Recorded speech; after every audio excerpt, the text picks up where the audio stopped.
সিকেট করতে জানি পরে হাতে মুখ ঘুরি সিকেট দিছে রে। নিত্য নতুন কতই না ধর্ষণের ঘটনা ঘটে থাকে, কিন্তু এবার যেন ঘটল ভিন্ন এক ঘটনা। এবার নিজের আপন চাচার হাতেই ধর্ষণের শিকার হয়েছেন এক ভাতিজি। ঘটনাটি ঘটেছে শেরপুরের ঝিনাইগতিতে।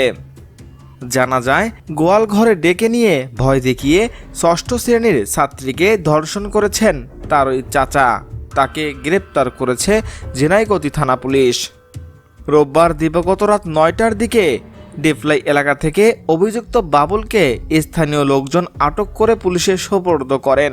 ধর্ষণের শিকার ওই ছাত্রী ঝিনাইগাতি উপজেলার একটি উচ্চ বিদ্যালয়ের ষষ্ঠ শ্রেণীর শিক্ষার্থী ও অভিযুক্তের ভাতিজি।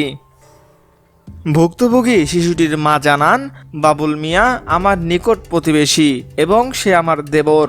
তার চারিত্রিক অনেক সমস্যা রয়েছে। ইতিপূর্বেও তিনি এমন ঘটনা আরও ঘটিয়েছেন।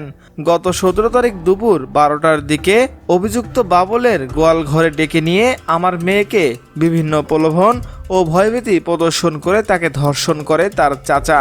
বিষয়টি আমরা জানার পর অভিযুক্ত বাবুল মিয়া বিষয়টি ধামাচাপা দেওয়ার চেষ্টা করেন, কিন্তু রোববার দিবাগত রাত 9টার দিকে আমার মেয়ে ঘর থেকে বের হলে বাবুল মিয়া পুনরায় বিভিন্ন প্রলোভন ও ভয়ভীতি প্রদর্শন করে সে আবারও ধর্ষণের চেষ্টা করে। এ সময় আমার মেয়ে চিৎকার দিলে আশেপাশের লোকজন এসে তাকে আটক করে পুলিশে সোপর্দ করে। এই ঘটনায় শিশুটির মা বাদী হয়ে রোববার রাতেই অভিযুক্ত মোহাম্মদ বাবুল মিয়ার বিরুদ্ধে থানায় মামলা করেন।